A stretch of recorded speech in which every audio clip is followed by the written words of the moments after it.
Hello friends, तो कैसे हैं आप सब। मैं हूं नेहा और आप देख रहे हैं आपका YouTube channel is earners.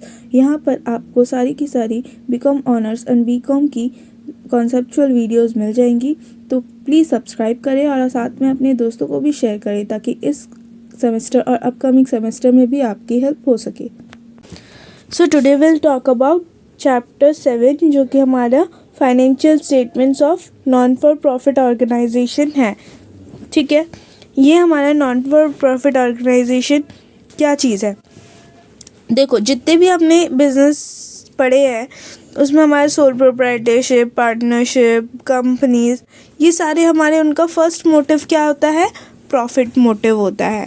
But NPO एक ऐसा बिजनेस है जिसमें हमारा प्रॉफिट मोटिव हमारा सेकंड प्रायोरिटी होती है। फर्स्ट प्रायोरिटी हमारी वेलफेयर होती है। ठीक है, सोसाइटी वेलफेयर होती है। तो इसमें हमारी जो प्रॉफिट को क्या बोला गया है, इसमें हमारी प्रॉफिट को सरप्लस बोलते हैं। प्रॉफिट को हम सरप्लस बोलते हैं। और जो हमें प्रॉफिट ऑर्गेनाइजेशन को रन करने के लिए जो फंड रिक्वायर्ड होती है वो हमें फंड मिलती है। हमें फंड मिलती है किससे, हमारे मेंबर से, ट्रस्टीज से, गवर्नमेंट से मिलती है as a donation, membership fee और सब्सक्रिप्शन हमें ये फंड्स मिलती है। ठीक है, funds received by non profit organisation may be a donation, membership fee, entrance fee. ठीक है, क्या क्या हो सकती है, डोनेशन हो सकती है, मेंबरशिप फ़ी हो सकती है या एंट्रेंस फ़ी बोल सकते हैं उसको, सब्सक्रिप्शन हो सकता है, loans and grants from government और इंस्टीट्यूशन। ठीक है, तो ये सारे हमें फंड्स के रूप में ये सारी चीज़ें हमें मिलती है। और कौन देते हैं, हमारे मेंबर्स दे सकते हैं, गवर्नमेंट दे सकती है, बैंकर्स हो सकते हैं, उनसे लोन लिया हो। ठीक है, तो ये सारी हमारी फंड रेजिंग, जैसे हम फंड रेज करते हैं कंपनी में, जैसे फंड रेज करते हैं तो वैसे ही हमारा नॉन प्रॉफिट ऑर्गेनाइजेशन में भी हम फंड रेज करते हैं। ठीक है, तो यहाँ पे हमारे फंड नॉन प्रॉफिट ऑर्गेनाइजेशन में हमारी जो फाइनल अकाउंट्स बनाने पड़ते हैं, जैसे बिज़नेस में, अदर बिजनेसेस में हमें फाइनल अकाउंट्स बनाने के लिए हमें सबसे पहले क्या बनाना पड़ता है, हमारा PNL account, trading and PNL, manufacturing trading PNL account बनता है जो कि हमारे उसको क्या कहते हैं, हम इनकम स्टेटमेंट्स कहते हैं। देन उसके बाद हमारा फाइनेंशियल स्टेटमेंट बनता है जो कि हम बैलेंस शीट होती है। ठीक है, वैसे ही हमारे एनपीओ में भी हमारे स्टेटमेंट्स बनते हैं। पहला हमारा सबसे पहले रिसीप्ट एंड पेमेंट अकाउंट होता है, देन हमारा इनकम एंड एक्सपेंडिचर अकाउंट बनता है, एंड फिर लास्ट हमारा बैलेंस शीट बनता है। ठीक है, तो अब हम जानेंगे कि ये सारी चीज़ें होती कैसे है, कैसे बनती है। ठीक है, तो सबसे पहले हमारा रिसीप्ट एंड पेमेंट अकाउंट होता है। ये हमारा, जैसे हमारी बिजनेस में जैसे हमारे कैश अकाउंट्स होते हैं वैसे ही हमारा रिसीप्ट एंड पेमेंट्स अकाउंट होता है। ठीक है, इसमें हमारे डेबिट साइड में हमारे सारे के सारे रिसीप्ट्स लिखे होते हैं और पेमेंट साइड में, मतलब क्रेडिट साइड में हमारे सारे पेमेंट्स लिखे होते हैं। ठीक है, तो एक साल के अंदर हमारे जितने भी रिसीप्ट एंड पेमेंट्स होते हैं वो सारे हमारे इस अकाउंट में लिखे होते हैं, चाहे वो किसी भी साल से लिंक कर रहे हो, किसी भी साल का रिसीप्ट और पेमेंट हो रहा हो, पर उस साल में हो रहा है तो वो हमारा रिसीप्ट एंड पेमेंट अकाउंट में आता है। अब इसका फॉर्मेट मैं दिखाती हूँ। देखो, यहाँ पे हमारा बैलेंस, हमारा सबसे पहले हमारा ओपनिंग बैलेंस आता है कैश का, जो हमारी कैश है, हमारे पास बैलेंस है वो, और सबसे लास्ट में हमारा क्रेडिट साइड पे हमारा क्लोजिंग बैलेंस आता है। ठीक है, देन उसके बाद हमारी जो भी हमने रिसीव्ड की है, चाहे मनी जो भी हमने रिसीव किया एज इन बैंक और एज ए कैश हमने रिसीव की हो, वो सारी हमारी डेबिट साइड हमारी सारी की सारी रिसीप्ट्स आ जाएंगी, और क्रेडिट साइड हमारी सारी की सारी पेमेंट्स आ जाएगी जो भी हमने पे किया है, चाहे वो कैपिटल नेचर का हो या रेवेन्यू नेचर का हो। ठीक है, सारी यहाँ पे हमारी आ जाएगी। ये क्या है, हमारा रिसीप्ट एंड पेमेंट अकाउंट क्या है, हमारा एक एसेट अकाउंट है जो कि हमारे कैश की समरी बताता है, कैश बुक की हमारी समरी बताता है। जैसे हमारे कैश बेसिस अकाउंट होते हैं वैसे हमारा ये रिसीप्ट एंड पेमेंट अकाउंट हमारा बनता है। देन उसके बाद हमारा income and expenditure account. Income and expenditure account में हमारे क्या होता है कि हमारे जो इन द ईयर जिस ईयर की हम फाइनेंशियल अकाउंटिंग कर रहे हैं उसी ईयर की अगर इनकम और एक्सपेंडिचर जो होती है वो हमारी इनकम और एक्सपेंडिचर अकाउंट में हम पोस्ट करते हैं। रिसीप्ट एंड पेमेंट से उठा के ट्रांजैक्शन हम जो हमारी इस साल की ट्रांजैक्शन है जो इसी साल में हमारी है वो हम इसमें रिकॉर्ड करते हैं, ठीक है। और ये कब रिकॉर्ड करते हैं हम, हमारी जब पूरा पीरियड ख़त्म हो जाता है, पूरा साल ख़त्म हो जाता है, एंड में हम इसको रिकॉर्ड करते हैं। इसमें हमारी सारी की सारी रेवेन्यू रिसीप्ट होती है जो कि हमारी उस पर्टिकुलर ईयर की, जिस फाइनेंशियल ईयर में बन रही है उसी पर्टिकुलर ईयर की हमारी ट्रांजैक्शन उसमें रिकॉर्ड होती है। सारी की सारी revenue receipts and revenue expenses हमारे रिकॉर्ड होते हैं। ये हमारा इसमें क्या दिखाता है, हमारा जैसे हमारे P&L में प्रॉफिट एंड लॉस दिखाता था वैसे ही हमारे यहाँ पे सरप्लस एंड डेफिसिट दिखाता है। सरप्लस मतलब हमारा प्रॉफिट एंड डेफिसिट मतलब हमारा लॉस। अगर हमारा फॉर्मेट में समझाती हूँ मैं, ठीक है। ये हमारा सरप्लस है। सरप्लस अगर हमारा जो इनकम है वो हमारे एक्सपेंडिचर से ज़्यादा हो, मतलब कि हमारे जो ये क्रेडिट साइड का बैलेंस आ रहा है वो अगर हमारा टोटल इन एक्सपेंडिचर्स के टोटल में हमारा अगर ये साइड ग्रेटर है, हमारी ग्रेटर है उससे, डेबिट वाले के सबमिशन से, तो हमारा प्रॉफिट आएगा। और अगर लेस है तो हमारा लॉस आ जाएगा, जो कि हमारे बाय डेफिसिट करके हम क्रेडिट साइड में दिखाएंगे, ठीक है। तो ये सारी चीज़ें, ये हमारा सरप्लस एंड डेफिसिट का था। फिर उसके बाद हमारी ये सारे टर्म्स हम तुम्हें कुछ दिख रहे होंगे, consumable materials, honorarium, salary and wages, repairs, expenses paid on specific show. तो इनमें से काफ़ी सारी चीज़ें तो तुम्हें पता ही होंगी कि क्या होता है ये, ठीक है। और फिर ये साथ में जो तुम ज़्यादा न्यू चीज़ें हैं जैसे ऑनरेरियम और हमारा एंट्रेंस फ़ी एंड हमारा है डोनेशंस हो गई, सब्सक्रिप्शन, तो ये सारी चीज़ें हम आगे पढ़ेंगे, ठीक है। जो हमारा इनकम एंड एक्सपेंडिचर होता है किस पे हमारा होता है, एक्रूअल बेसिस पे होता है। जो हमारा रिसिप्ट एंड पेमेंट था वो हमारा कैश बेसिस पे था, ठीक है। इसमें हमारे सारे रेवेन्यू रिसीप्ट होते हैं। कैपिटल इनकम एंड रिसीप्ट हमारे इसमें हम रिकॉर्ड नहीं करते हैं, ठीक है। और इसका कोई ओपनिंग एंड क्लोजिंग भी नहीं होता है। ये डिफरेंस है हमारे रिसीप्ट एंड पेमेंट और इनकम एक्सपेंडिचर का। ये हमारा कोई ओपनिंग बैलेंस नहीं होता है, क्लोजिंग बैलेंस नहीं होता है। ये हमारा नॉमिनल नेचर का है, जबकि हमारा रिसीप्ट एंड पेमेंट जो था हमारा वो एसेट अकाउंट था, ये हमारा नॉमिनल अकाउंट है, ठीक है। देन उसके बाद हमारा बैलेंस शीट। बैलेंस शीट में हमारा क्या होता है कि जो हमने अभी इनकम एंड एक्सपेंडिचर बनाया था तो उसका जो हमारा सरप्लस या डेफिसिट होता है वो हमारा कैपिटल फंड से ऐड और लेस हो जाता है, ठीक है। देन उसमें हमारी एंट्रेंस फ़ी ऐड हो जाती है अगर वो कैपिटल वाली हो, ठीक है। कैपिटल नेचर की एंट्रेंस फ़ी है तो उसमें ऐड हो जाती है। लाइफ मेंबरशिप हमारी ऐड हो जाती है। देन उसके बाद हमारे अदर फंड्स जो होते हैं, हमारे अदर स्पेशलाइज्ड फंड्स जो होते हैं, हमारे स्पेसिफिक नेचर के होते हैं जो, वो हमारे लाइबिलिटी साइड आ जाती है हमारे बैलेंस शीट के, ठीक है। देन उसके बाद हमारी करेंट लाइबिलिटीज़, जो अदर करेंट लाइबिलिटीज़ होती है वो चीज़ आ जाती है। देन फिक्स एसेट्स में हमारे building, depreciation, furniture, current assets, cash, banks, subscription क्या होता है ये मैं बताऊंगी अभी, accrued interest, prepaid insurance, prepaid rates and taxes, building fund, investment, sport investments, तो ये सारी चीज़ें तो तुम्हें पता ही है, ठीक है। तो ये हमारा बैलेंस शीट था, हमारा किसका, एनपीओ का। तो अब बैलेंस शीट में हमारा जो कैपिटल फंड निकलता है वो हमारा कैसे निकलता है। देखो, कैपिटल फंड निकालने के लिए हमें क्या करना पड़ता है, हमें ओपनिंग कैपिटल फंड निकालना पड़ता है। और ओपनिंग कैपिटल फंड हमें कैसे मिलेगा, जो हमारे जो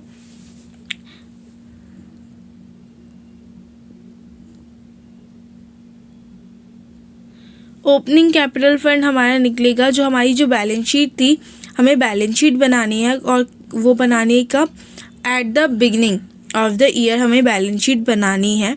फिर उसके बाद जो हमारी उसमें से हम जैसे हमारी बैलेंस शीट का भी हमने वो देखा था फॉर्मेट देखा था, वैसे ही हमारी जो बैलेंस शीट बनानी है, ओपनिंग बैलेंस शीट बनानी है, उसमें हमारी जो at the beginning of financial year की जितने भी हमारे डिटेल्स होंगी वो हमें फिल करना है। हमारे पास बस कैपिटल फंड की जगह पे वहाँ पे डेटा नहीं होगा, ठीक है। फिर जो हमारा बैलेंसिंग फिगर आएगा वो हमारा कैपिटल फंड निकल आएगा।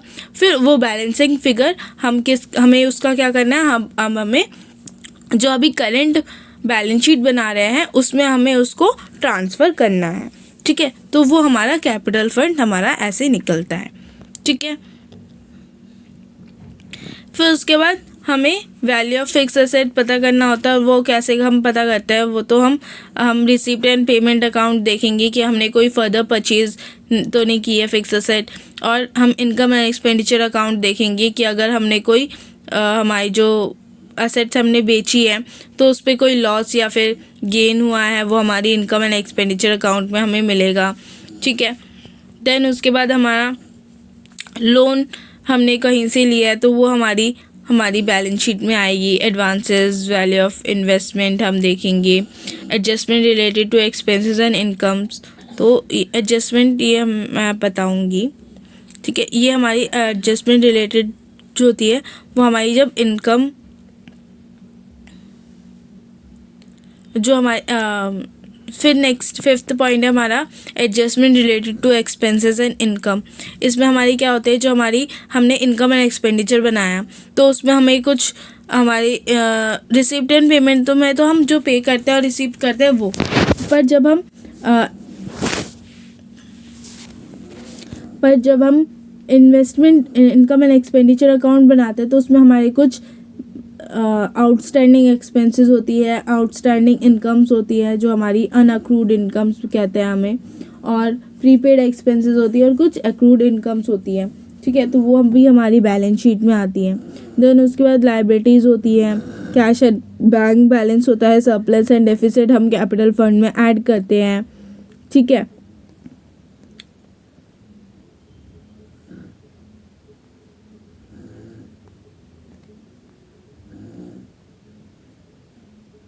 फिर उसके बाद हमें जो फंड मिला होता है वो हमारा लाइबिलिटी साइड जाता है, अभी तुमने देखा होगा। तो उसमें हम क्या करते हैं कि फंड में हमारे जो फंड रिसीव्ड हुए हैं, जैसे लाइक डोनेशन में से हमने कुछ उसमें से एक्सपेंसेस कर दी तो वो हमें उस बैलेंस शीट में जो हमने दिखाया है लाइबिलिटी साइड पे, उस डोनेशन से हम उसको फिर लेस करेंगे। या फिर हमें कुछ रिसीव्ड हुई है डोनेशन तो हम उसको ऐड करेंगे, ठीक है। फिर हमारी सेपरेट बैंक अकाउंट, अगर ईच फंड की सेपरेट बैंक अकाउंट है तो वो भी हमें उसमें मेंटेन करनी होती है, ठीक है। उसमें से भी less and receipts and payments less करना पड़ता है, ठीक है।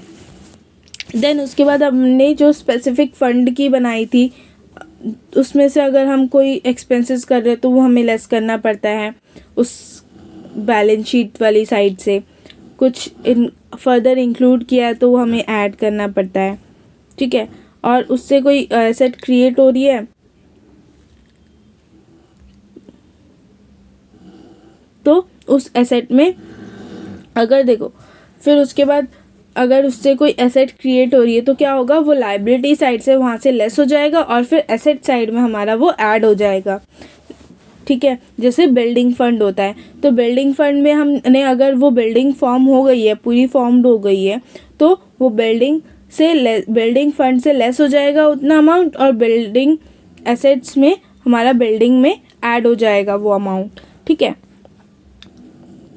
देन उसके बाद हमारे कुछ जो हमारे कैटेगराइज्ड फंड्स होते हैं, लाइक हमारे फंड 2 टाइप के होते हैं, एक स्पेसिफिक फंड होते हैं, एक अनस्पेसिफिक। तो स्पेसिफिक फंड का तो बता दिया अभी कि जो हमारा बिल्डिंग फंड हो गया, ठीक है, और स्पोर्ट्स फंड्स होता है, ठीक है। तो वो सारी चीज़ें, और फिर उसके बाद जो अदर फंड्स होते हैं वो हमारा फिर अदर फंड्स करके हमारा उसमें जनरल फंड या कैपिटल फंड हम उसको बोल सकते हैं, ठीक है। उसमें इंक्लूड हो जाता है, वो कैपिटल फंड में इंक्लूड हो जाता है हमारा। उसमें हमारा क्या क्या आता है, फिर उसके बाद हमारे कुछ जो स्पेसिफिक फ़ंड है उसमें कुछ ऐसे स्पेसिफिक फ़ंड है जिसके हम नाम मेंशन उसको बोलते नहीं है कि वो स्पेसिफिक है, पर हम ये मान लेते हैं कि हाँ वो स्पेसिफिक है। लाइक जैसे गवर्नमेंट ग्रांट हो गया, एंडोमेंट फंड हो गया, annuity fund, loan fund, fix assets fund, prize fund. तो ये सारी हमारी स्पेसिफिक फंड्स हैं, ठीक है। गवर्नमेंट से रिसीव्ड हुई है तो वो हमारा गवर्नमेंट ग्रांट हो गया। अगर हमारी गिफ्ट्स कोई एज अ गिफ्ट हमें मिला है फंड वो, तो वो हमारा एंडोमेंट फंड हो गया, ठीक है। और एन्युटी फंड हमारा जो हर साल हमें मिलता है, ठीक है, मतलब एनुअली हमारा ये फिक्स है कि ये फंड हमें मिलना है। लोन फंड हम किसी स्पेसिफिक पर्पस के लिए लोन ले रहे हैं तो वो हमारा। फिक्स एसेट्स फंड हो गया, अगर हमारी कुछ फिक्स एसेट्स है उनके इन्वेस्टमेंट के लिए हमने वो फंड लिया, लाइक जैसे अभी बिल्डिंग फंड बताया, ठीक है। प्राइज फंड की हमारे अभी स्पोर्ट्स फंड मैंने बताया, स्पोर्ट्स फंड हमारा एज अ प्राइज फंड हम कह सकते हैं, उसका एग्जांपल बोल सकते हैं कि वो हमारे सोसाइटी के वेलफेयर के लिए हो, या फिर प्राइज डिस्ट्रीब्यूशन के लिए हो, या लोगों के एंटरटेनमेंट के लिए हो, तो वो हमारा प्राइज फंड में आ जाता है, ठीक है। देन उसके बाद हम अब हमारा है एंट्रेंस फ़ी। जो हमारे एंट्रेंस फ़ी होते हैं वो हमारे जनरली हमारे रेवेन्यू रिसीप्ट के होते हैं, ठीक है। और ये हमारे income and expenditure revenue receipt के होते हैं, इसीलिए ये हमारे इनकम एंड एक्सपेंडिचर अकाउंट में हमारे क्रेडिट होते हैं, इनकम साइड हमारी जाती है, ठीक है। पर कभी कभी क्या होता है, हमारे ये कैपिटलाइज्ड नेचर के होते हैं, तो वो हमारे क्वेश्चन में स्पेसिफिकली गिवन होता है कि जो हमारा एडमिशन फ़ी है, एंट्रेंस फ़ी है, वो हमारा कैपिटल नेचर का है, तो वो हमारा बैलेंस शीट में जाएगा, ठीक है। देन उसके बाद हमारा लाइफ मेंबरशिप फ़ी, ये हमारा कैपिटल रिसीप्ट का होता है, क्योंकि हमें ये लाइफ में एक बार देना होता है, ठीक है। पूरी लाइफ की मेंबरशिप फ़ी है ये, तो ये हमारा कैपिटल नेचर का होता है, तो ये हमारा बैलेंस शीट में कैपिटल फंड में ऐड हो जाएगा। एंट्रेंस फ़ी हमारा क्या होता है कि हमें हर साल एंट्री एडमिशन फ़ी, जैसे हम स्कूल में एडमिशन कराते हैं तो देखा होगा प्राइवेट स्कूल में हर साल हमारी एडमिशन फ़ी लगती है, ठीक है। तो वो ऐसे हमारा एंट्रेंस फ़ी एंड एडमिशन फ़ी होता है। देन उसके बाद हमारा स्पेशल रिसीप्ट कि हमारे स्पेसिफिक नेचर का है वो, तो वो हमारा कैपिटल नेचर का होता है, और हमारा ये बैलेंस शीट में जाता है। और फिर उसके बाद उससे जो बैलेंस शीट से फिर हम क्या, मैंने तुम्हें बताया था कि एक्सपेंसेस करते हैं उस साल में, हम उस फंड से रिलेटेड हम एक्सपेंसेस करते हैं, तो वो हमारा इनकम एंड एक्सपेंडिचर में जाता है। और अगर उससे कोई इनकम आ रही है उस ईयर में, तो वो हमारा इनकम साइड जाता है, इनकम एंड एक्सपेंडिचर अकाउंट में, ठीक है। तो स्पेशल रिसीप्ट हमारी बैलेंस शीट भी अफेक्ट करती है और हमारी इनकम एंड एक्सपेंडिचर अकाउंट भी अफेक्ट करती है। देन उसके बाद डोनेशन, जनरल डोनेशन सेम हमारी एंट्रेंस फ़ी की तरह ये होता है, ठीक है, कि हमारी इनकम एंड एक्सपेंडिचर की तरफ जाती है इनकम साइड में। देन उसके बाद स्पेसिफिक डोनेशन होता है, तो हमारा ये हमारी स्पेसिफिक रिसीप्ट जो हमने पढ़े अभी स्पेशल रिसीप्ट्स, उसकी तरह ये होता है। देन उसके बाद लेगेसी, लेगेसी हमारा जनरल डोनेशन सेम वैसे ही डोनेशन की तरह है कि जनरल है तो उसमें जाएगा और स्पेसिफिक है तो हमारा बैलेंस शीट में जाएगा। और क्वेश्चन में भी गिवन होता है कभी कभी लेगेसी, एंट्रेंस फ़ी, ऑनरेरियम, ये सारी चीज़ें हमारी कभी कभी हमारी क्वेश्चन में गिवन होता है कि कैपिटलाइज नेचर का है, तो ये हमारा बैलेंस शीट में चला जाता है। और कभी कभी क्या होता है कि हमें खुद देखना होता है कि हमारी जो डेटाज गिवन है, तो वो हमारी अगर स्मॉल एंटरप्रेन्योर है, स्मॉल बिजनेस है, ठीक है, पर जो ये इन सब चीज़ों की जो अमाउंट है वो ज़्यादा लार्ज है, तो फिर हम उसको एज अ कैपिटल नेचर हम उसको एज अ ट्रीट करते हैं, ठीक है। तो ऐसे क्वेश्चन आते नहीं हैं वैसे अगर तुम्हें लगे भी कि ज़्यादा अमाउंट है, नहीं होना चाहिए, कैपिटल नेचर का होना चाहिए, तो भाई तुम्हारा जो कॉन्सेप्ट है उसके हिसाब से तुम कर आओ एग्ज़ाम में और वही ठीक होगा, ठीक है। कॉन्सेप्ट जैसा है वैसा करके आओ, चाहे तुम्हें क्वेश्चन में जैसे भी लगे, ठीक है।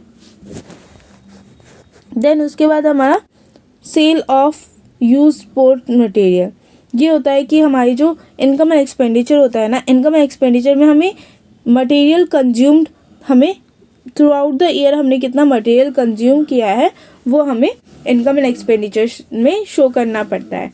ठीक है, तो उसके लिए हम कैसे निकालते हैं कि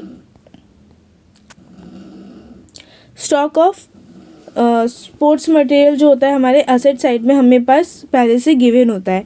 ठीक है, फिर उसके बाद हमारी जो उसमें हम बैलेंस अमाउंट हमने कैरी फॉरवर्ड किया है एसेट साइड में,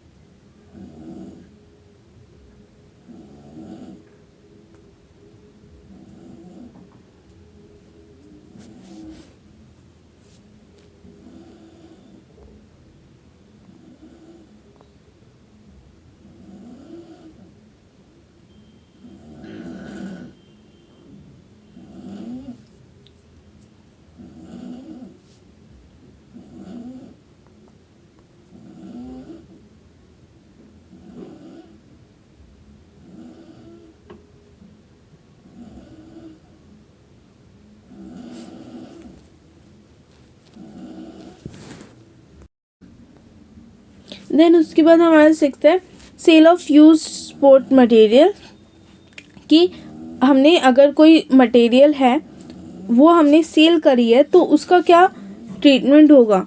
तो क्या होता है कि हमारी जो एट द बिगनिंग हमारे पास एसेट में हमारे पास स्पोर्ट मटेरियल का डेटा गिवन होता है। ठीक है, फिर उसमें हम क्या करते हैं कि उसमें हम अगर हमने कोई एसेट परचेज़ करी है तो वो हम ऐड अप करते हैं, देन उसके बाद हमने जो सेल करी है वो हम लेस करते हैं। ठीक है, और हमने मटेरियल पूरे साल में जितना कंज्यूम करा हुआ है वो हमारे इनकम एंड एक्सपेंडिचर में जाता ही है, तो वो हम उसको लेस करते हैं। फिर उसके बाद जो हमारी बैलेंस बचती है वो हम उसको एसेट साइड में हम लेके जाते हैं। ठीक है, बैलेंस शीट में एसेट साइड में हम बैलेंस दिखाते हैं उसका। ठीक है, और फिर उसके बाद जो हमने एसेट बेची है उस बेचने में जो हमने सेल प्रोसीड की है वो हमारी जिस पे सेल जितने पे हमने सेल करी है वो हमारी इनकम एंड एक्सपेंडिचर में आ जाती है। ठीक है, और जो हमारी सेल्स करने में जो हमारे प्रॉफिट या लॉस हुआ है वो भी हमारे इनकम एंड एक्सपेंडिचर में आते हैं। ठीक है, देन उसके बाद सेल ऑफ ओल्ड एसेट, की वही चीज़ है कि अगर सेल करी है तो उसका जो गेन एंड लॉस है वो हमारा इनकम एंड एक्सपेंडिचर में जाएगा। और सेल ऑफ ओल्ड न्यूज़पेपर, ये भी हमारा इनकम एंड एक्सपेंडिचर में जाएगा इनकम साइड पे। ठीक है, देन उसके बाद सब्सक्रिप्शन। सब्सक्रिप्शन क्या होता है, ये भी हमारा एक फंड है जो कि हमें अपने मेंबर्स से मिलता है। ठीक है, तो ये हमारा जो फंड है वो हमारा इनकम एंड एक्सपेंडिचर में हमें दिखाना पड़ता है। ये हमारा रेवेन्यू रिसीप्ट का होता है तो हमें इनकम एंड एक्सपेंडिचर में दिखाना पड़ता है। और ये जो हम income receive during the year दिखाते हैं ना, तो ड्यूरिंग द ईयर वो हम कैसे दिखाएंगे, वो हम दिखाएंगे कि हमने पूरे साल में जितना रिसीव किया है। ठीक है, हमें सब्सक्रिप्शन, देन उसके बाद हमारा सब्सक्रिप्शन में क्या होता है कि हमें इनकम एंड एक्सपेंडिचर अकाउंट में दिखाना पड़ता है। सब्सक्रिप्शन हमारा क्या है, एक फंड है जो कि हमारे अपने मेंबर से हमें मिलता है। ठीक है, तो और ये रेवेन्यू रिसीप्ट का है, ये हमें हर साल मिलता है अपने मेंबर से, तो ये हमारे इनकम एंड एक्सपेंडिचर में जाना चाहिए, है ना। तो अब ये इनकम एंड एक्सपेंडिचर में जाता है और फिर मतलब उसकी कैलकुलेशन हम कैसे करेंगे, ठीक है, तो वो हम जानेंगे।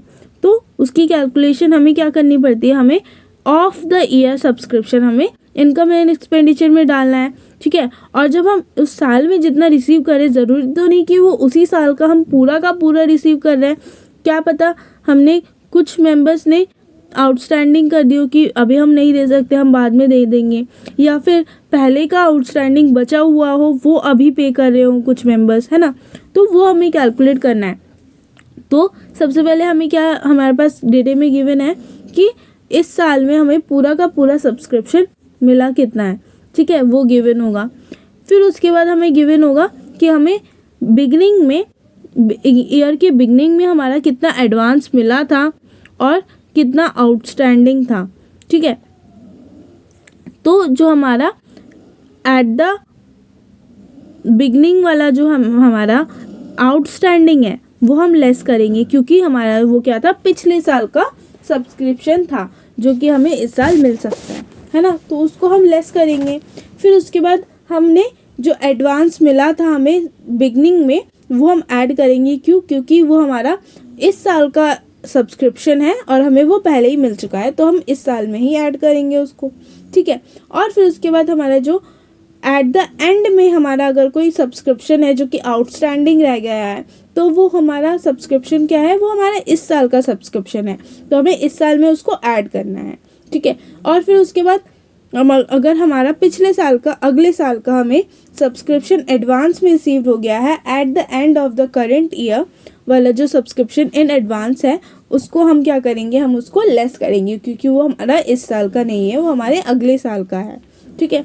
तो ऐसे हमारा क्या आ जाएगा, हमारा सब्सक्रिप्शन ऑफ द ईयर हमारा आ जाएगा, ठीक है, जिसको हम क्या करेंगे, इनकम एंड एक्सपेंडिचर अकाउंट में दिखा देंगे, ठीक है। तो ये हमारा अकाउंट एज सब्सक्रिप्शन अकाउंट हमारा यहाँ पे ये बना हुआ है, ठीक है। देन उसके बाद सब्सक्रिप्शन रिटर्न ऑफ की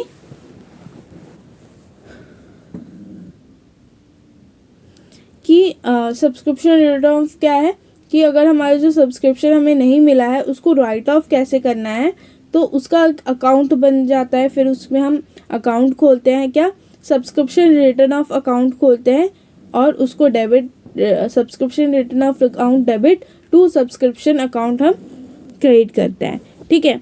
और फिर उसको क्या करते हैं, इनकम एंड एक्सपेंडिचर अकाउंट में डेबिट करते हैं और सब्सक्रिप्शन रिटर्न ऑफ अकाउंट भी हम क्लोज कर देते हैं, ठीक है, ट्रांसफ़र करते हैं हम इनकम एंड एक्सपेंडिचर अकाउंट में।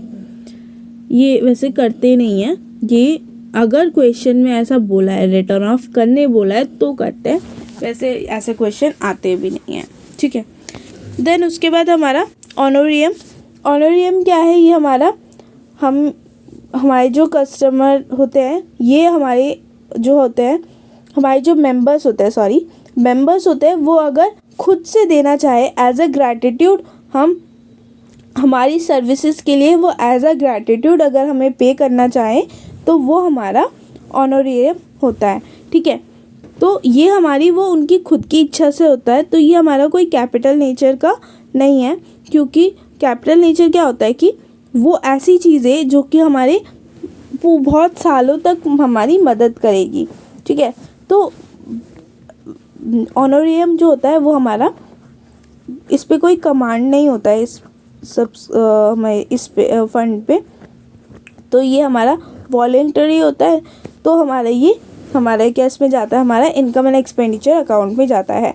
उस ईयर के हमें मिला है, उस ईयर के सर्विसेज के बेसिस पे हमें एज अ ग्रैटिट्यूड हमारे मेंबर ने दिया है, तो हम उस ईयर में हम उसको ऐड अप करते हैं, ठीक है।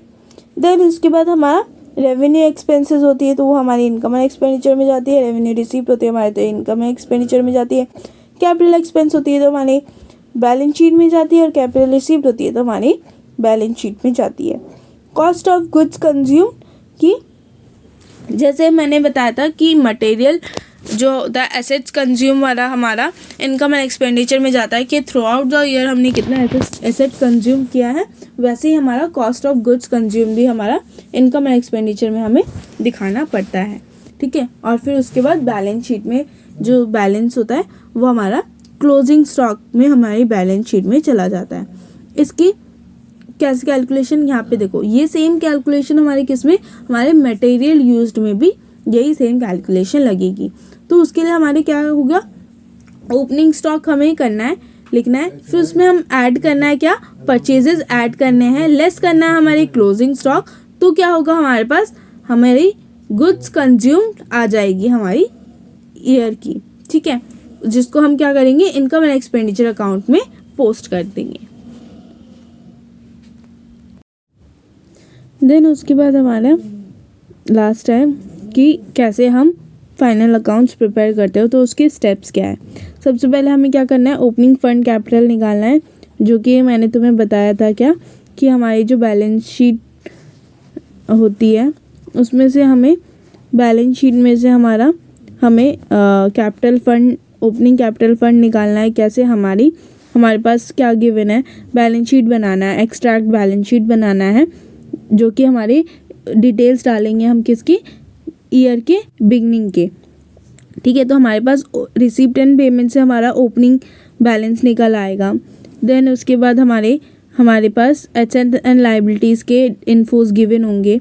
ठीक है, फिर उसके बाद हम क्या निकालेंगे, डिफरेंस निकालेंगे, और हमारा जो बैलेंसिंग फिगर आएगा वो हमारा कैपिटल फंड का बैलेंसिंग फिगर आ जाएगा। तो हमारा उससे क्या आ जाएगा, ओपनिंग कैपिटल फंड हमारा आ जाएगा।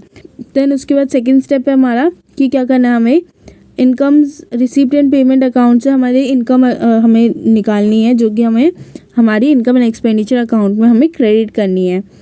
फिर उसके बाद हमारी कोई अदर रेवेन्यू रिसीप्ट्स हैं उनको हमें एडजस्ट करना है, लाइक जैसे हमारी जो आउटस्टैंडिंग रिसीप्ट्स हो गई, अक्रूड रिसीप्ट्स इन एडवांस हो गई, रिसीप्ट्स इन एडवांस हो गई। ठीक है, तो उसको तो हमें रिसीप्ट एंड पेमेंट में नहीं डालना, मतलब sorry income and expenditure account में नहीं डालना। हमारी अक्रूड इनकम है वो हमें उसमें डालना है। हमारी सब्सक्रिप्शन होती है तो वो चीज़ें हमें इसमें करनी है, इनकम में एडजस्ट करनी है, और सेल प्रोसीड्स वगैरह। तो ठीक है, देन उसके बाद हमें क्या करना है, capital receipt in the appropriate assets and liabilities and then incorporate them in balance sheet. फिर उसके बाद हमारी जो कैपिटल रिसीप्ट है, जो अदर रेवेन्यू रिसीप्ट हो गई, उसके बाद जो हमारी कैपिटल रिसीप्ट है उसको हमें बैलेंस शीट में हमें पोस्ट करना है। फिर उसके बाद हमें एक्सपेंडिचर्स लेने हमारे रिसीप्ट एंड पेमेंट अकाउंट से, और उसको हमें इनकम एंड एक्सपेंडिचर में पोस्ट करना है डेबिट साइड पे। फिर उसके बाद जो हमारी अदर पेमेंट्स है उसको हमें पोस्ट करना है, लाइक हमारी आउटस्टैंडिंग एक्सपेंसेस हो गई हमारी। ठीक है, फिर उसके बाद एडजस्टमेंट हम कर सकते हैं amount during the current year. हमने कैसे निकालेंगे, हम उसमें ऐड करेंगे, हमने जितना भी अमाउंट पे कराया है करेंट ईयर में उसमें हम ऐड करेंगे क्या, outstanding expenses at the end of the year उसमें हम ऐड करेंगे, और prepaid expenses at the beginning of the year. क्यों, क्योंकि हमारी ये जो आउटस्टैंडिंग हमने एंड में दी है, हमारी आउटस्टैंडिंग एंड में बच रही है, वो हमारी किसकी, करेंट ईयर की हमारी एक्सपेंसेस है, तो उसमें हम ऐड करेंगे। और हमने बिगनिंग में हमारी एडवांस पेमेंट कर दी थी तो वो भी हम इसमें ऐड करेंगे। देन हम लेस करेंगे क्या, हमारी बिगनिंग में जो आउटस्टैंडिंग बची थी वो हम लेस करेंगे, और हमारी जो एंड में जो हमारा प्रीपेड है वो हम लेस करेंगे। तो हमारा क्या आ जाएगा, करेंट ईयर का एक्सपेंसेस आ जाएगा। देन उसके बाद जो हमारे अदर कैपिटल पेमेंट्स है उसको हम बैलेंस शीट में डालेंगे। और जो फिर उसके बाद रिसीप्ट एंड पेमेंट में जो हमारे नहीं है वो सारी चीज़ें हम हमारे पास अदर इन्फोस गिवन है, तो उसमें से हम क्या करेंगे, हमारी डेप्रिसिएशन गिवन होता है, हमारा आउटस्टैंडिंग एक्सपेंसेस, अक्रूड इनकम्स वगैरह वगैरह, ये सारी हमारे पास डिटेल्स गिवन होती है, तो उसमें हम उसको भी हम एडजस्ट करेंगे, इनकम एंड एक्सपेंडिचर में एडजस्ट कर सकते हैं। ठीक है, इनकम एंड एक्सपेंडिचर में एडजस्ट करेंगे। देन उसके बाद हमारा इनकम एंड एक्सपेंडिचर से हमारा सरप्लस डेफिसिट निकलेगा, और उस सरप्लस डेफिसिट को हम क्या करेंगे, कैपिटल फंड में ऐड या फिर लेस करेंगे। फिर हम क्लोजिंग बैलेंस शीट बना देंगे, जैसे मैंने तुम्हें फॉर्मेट में दिखाया था वैसे। ठीक है, तो हमारा एनपीओ यहाँ पे ख़त्म होता है। Thanks for watching. वीडियो पसंद आई हो तो लाइक शेयर कमेंट सब्सक्राइब करें। Thank you.